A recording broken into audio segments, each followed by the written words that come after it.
আলহামদুলিল্লাহ আমরা ট্যাঙ্কির কাজটা শেষ করতে পারছি। আমাদের শাটারিংটা শেষ হয়ে গেছে।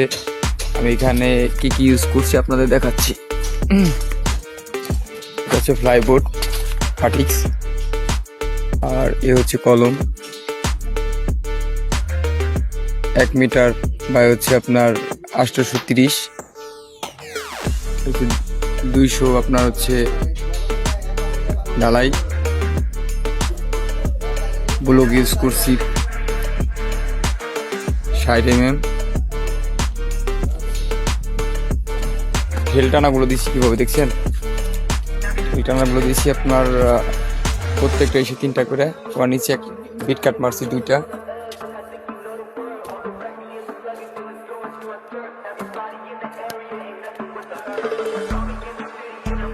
সেম এখানে রড দেখা যাচ্ছে, রডের বিটটা আবার ভিতরে জালির জন্য আমরা একটা ইউ ইউজ করছি। আবার ওই পাশে কভারিং ব্লক দিছি, আবার ইউ ইউজ করছি। আর ভিতরেটা দেখাই, ভিতরে হচ্ছে আপনার হর্নস আছে, ওই সাইডে হর্নস আছে, হর্নস পেপার, হর্নসের ঢালাই আছে। ওটা সব আমরা একবার শাটারিং করছি। এই যে এই সাইডে দেখা যাচ্ছে এই জায়গাটা, এটা হচ্ছে হর্নসের জায়গা, স্লোপ যে থেকে এখানে 250 mm হচ্ছে নিচে শাটারিং আমরা করছি ওভাবে, যাতে আমাদের বাইবিট করলে কোনো দিকে ট্যাঙ্কির ওয়াল একটু নড়াচড়া না হয়। যেহেতু আমরা এটা পানির ট্যাঙ্কি করতেছি, এখানে আমরা ভিতর থেকে যে টার্ন বোল্ট আমরা সেটা ইউজ করতে পারি নাই।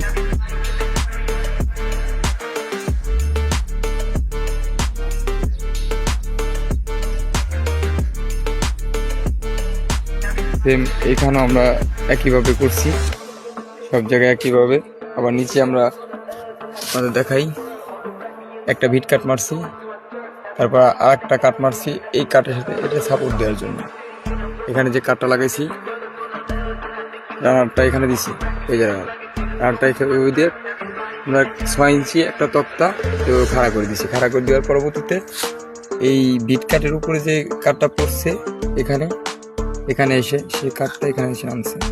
তারপর আমরা এই কাটটা ঠেক দেওয়ার জন্য এখানে একটা করে বিট কাট মারছি পুরোটা।